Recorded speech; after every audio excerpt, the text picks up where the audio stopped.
Okay, in this assignment, we're going to do some unit conversions outside of the metric system. So going between US and metric or back the other way. This is going to require a little bit more math than what we handled with just metric. So we have a reference sheet that should walk us through kind of how we can convert between different units with things we call conversion factors. Basically, how much of this is in that. So we've got conversion factors for mass and weight, for some length and time, and you can find other conversion factors out there too. These are just some of the examples we're going to use on this assignment. Okay, so let's look at this first question here. Okay, these are all about the Mars Climate Orbiter, which was a huge project for NASA in the late 1990s that went terribly wrong when we had two systems of units trying to work together that did not work together. They were incompatible. It's basically like we were trying to control where a satellite was going. NASA had control of the GPS, and this other company, Lockheed Martin, had control of the gas pedal, the thrusters. And one of them was using metric, and one of them was using US system of units. So not quite a matchup there, and we ended up losing the orbiter as a result. So we're going to do some data conversions based on the orbiters. Let's look at some examples. Okay, the Mars Climate Orbiter had a mass of roughly 638 kilograms before launching with all its thruster fuel. What is its weight in pounds? So I want to change this 638 kilograms, so I'm going to put that first. 638 kg for kilograms. Okay. And I'm going to multiply by a fraction bar. Now what this allows me to do, and why we do it, let's do orange. When we have a fraction bar like this, whatever is on top, we are actually multiplying by. And whatever's on bottom, we're actually going to divide by. So this allows me to write kind of a multiplication step and a division step at the same time, which is why we use the fraction bar. Okay. Now, in order to get rid of this kilograms unit, we need to kind of be canceled. We cancel units by dividing them off. So if I want to cancel out my kilograms, I want kilograms to be divided, and that's on the bottom of the fraction bar where I do my dividing. So I'm going to put kilograms there. Kg, there we go. Okay, I want to convert to pounds, so my new unit is going to go up on top. Multiplying by units is how we tag on new ones, and the top of the fraction bar is where we multiply stuff. So all I have left to figure out is what is this relationship on this fraction bar? What is the connection between pounds and kilograms? Okay, so I can go look up that conversion factor, how much of this is in that, on the reference sheet. All right. 1 kilogram is 2.20 pounds. And I've got to make sure those numbers wind up in the right spot, top or bottom. So there's two ways I could set this up, kind of either this way or this way, with pounds on top or pounds on bottom. Okay, kilograms on bottom or kilograms on top. If I want to get rid of kilograms, kilograms has to be on the bottom of the fraction bar, so it gets divided, which means this is the fraction bar I'm going for. 2.20 pounds on top, 1 kilogram on bottom. Okay, we have to make sure those wind up in the right spot. So let's write that in. 2.20 pounds are the same as 1 kilogram. So if I take 638 kilograms times 2.20 divided by 1, I should get my answer. So go plug this into a calculator. 638 times 2.20 divided by 1. Our kilogram units cancel out, and we're left with pounds here. So our answer should come out to be 1,403.6 pounds.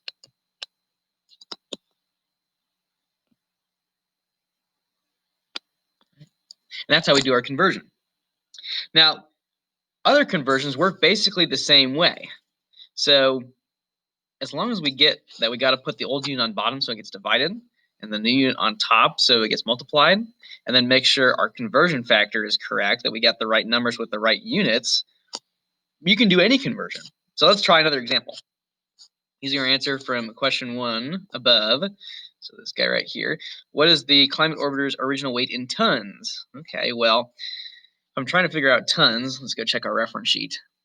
There's tons on here. Okay, it's right there. So 1 ton is 2,000 pounds.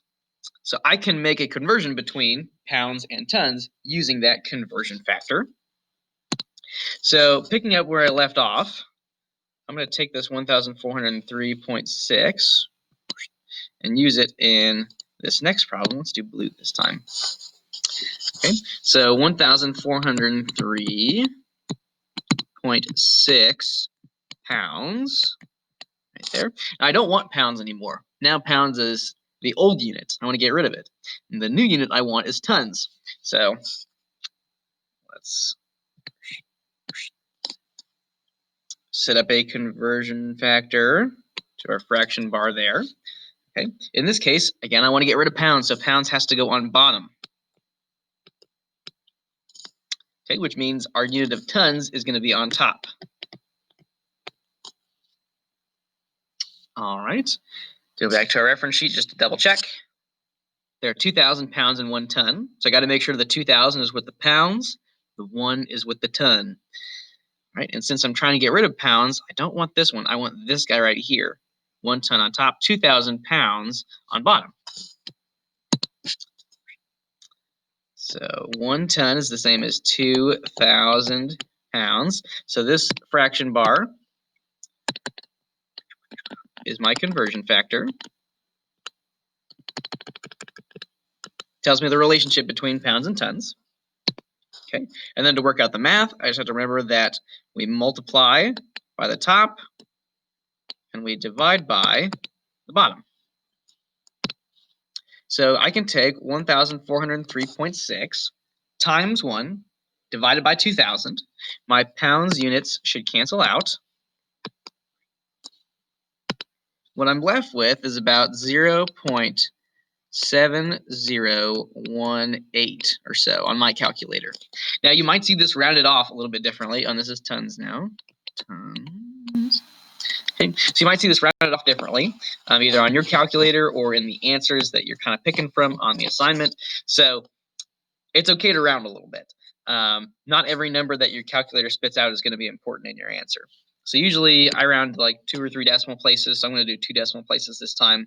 So 0.701 is pretty low. So we're rounding down to the 0. So these can just kind of go away. Round down to the 0. So our answer is 0.70 tons.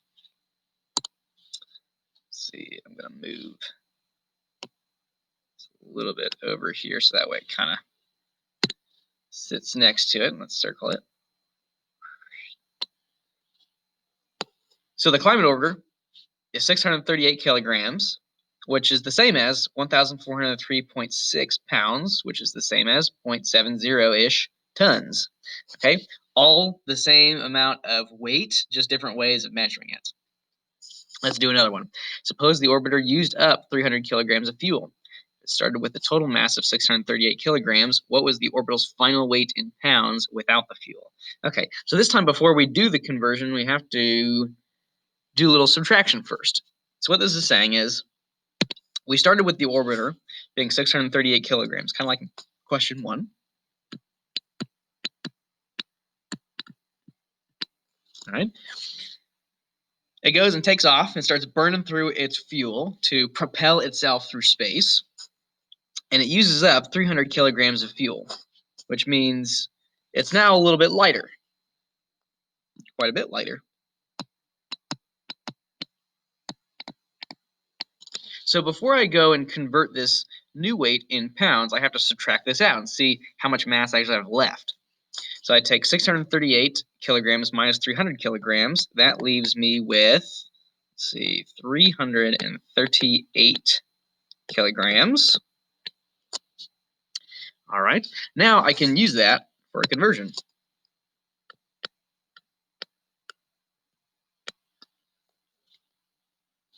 Okay, so now my 338 kilograms can be converted into pounds. My fraction bar, like that. I'm trying to get rid of kilograms, so that should go on the bottom of the fraction bar. The old unit always goes on the bottom. Kilograms down here. All right. I'm trying to get to pounds in my answer, so pounds is going on top. And hey, this is basically the same as the fraction bar we did in the first example. Okay. The only difference is the number we're converting. So that's kind of nice. Your conversion factor doesn't really depend on the number that you start with. It just depends on what units you're going between. So since we're changing from kilograms to pounds, the setup is still the same. I'm still going to cancel out kilograms. I'm still going to be left with pounds. Okay. And the conversion factor between pounds and kilograms is 2.20 pounds is the same as 1 kilogram. So I make sure those are matching up with the right units. 2.20 pounds is the same as 1 kilogram. Okay, so I can go and plug that into a calculator. So I take 338 times the 2.20 on top divided by the 1 on bottom. And what we get is about 743.6. And my unit is now pounds.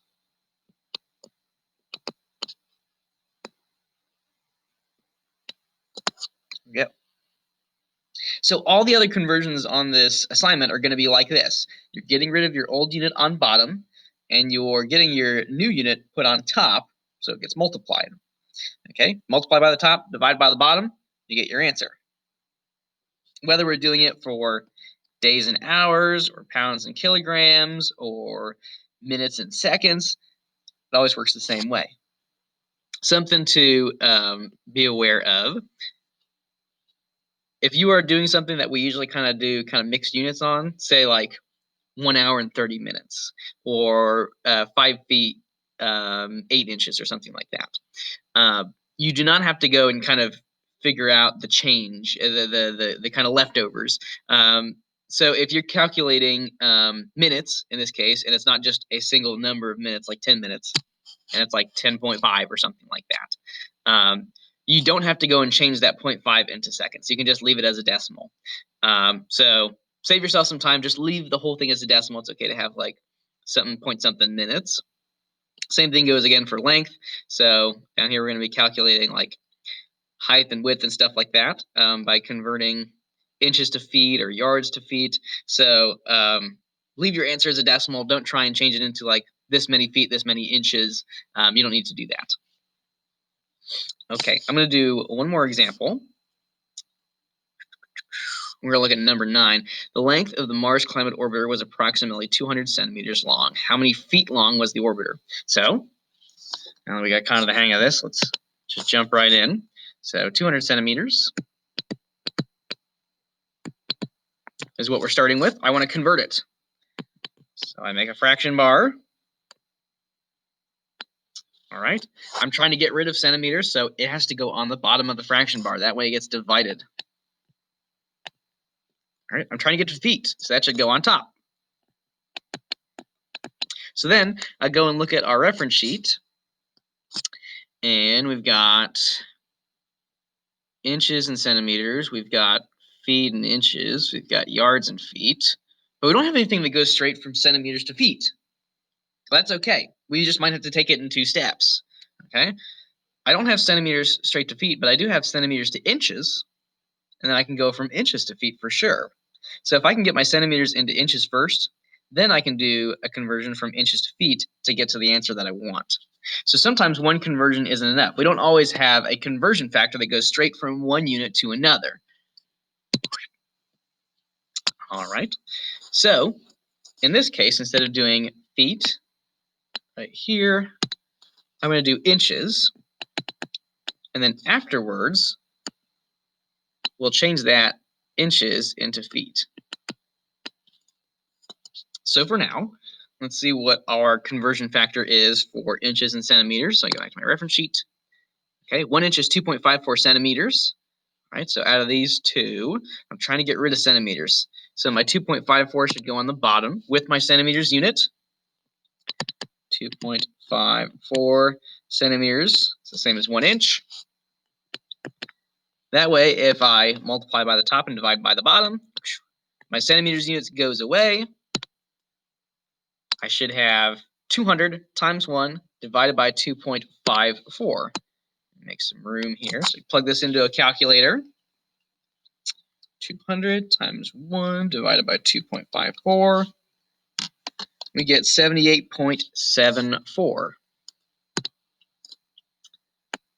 78.74. Okay, and now again, that's in inches.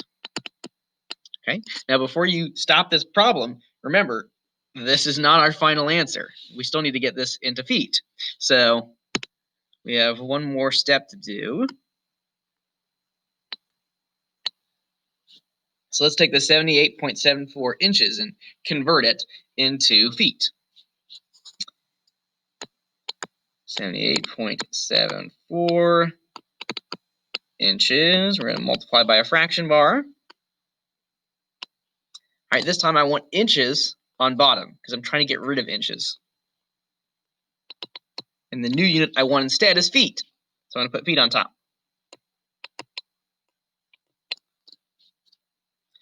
Okay, let's see.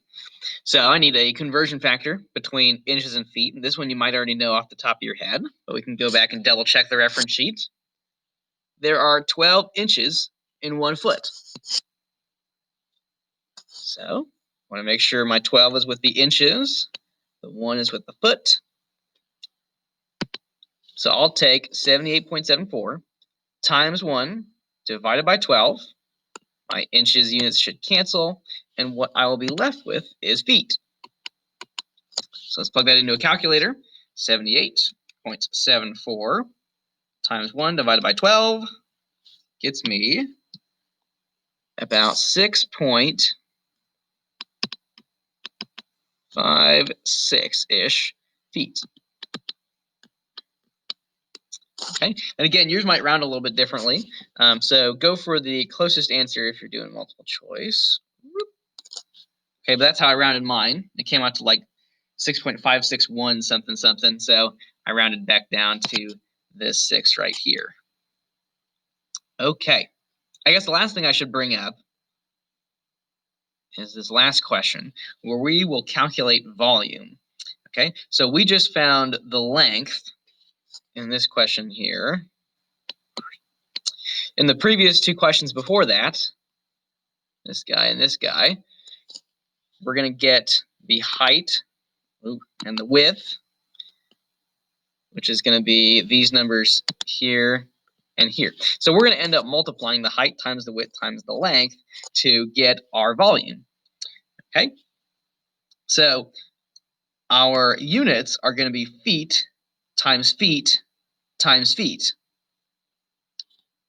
When you multiply units without canceling them out, and you just kind of take feet times another feet, however many times you need to, that gives you an exponent like this. It kind of builds up on that same unit. Since multiplying adds on a unit, and we already have that unit there, we end up with an exponent or a power, like squared or cubed, which is how we get area and volume. So if I take my height times my width, okay, that gives me an area, feet by feet, okay, which we call feet squared, or square feet. If I go and do length and I multiply by, let's try that again. That's a little better. Multiply by another dimension, we multiply by feet going this way. That gives us 3 dimensions, and our unit becomes cubic feet, or feet cubed, feet to the 3rd power, something like that. Okay? So we can also change dimensions of units by multiplying them. And this in chemistry really only happens for volume sometimes when we're calculating like for something with a length and width and a height. It doesn't happen a whole lot more often than that. But units can stack onto each other like that. Okay, so number 10, if the units thing is kind of freaking you out, just don't worry about it. Just multiply your height times width times length, and you should get your volume.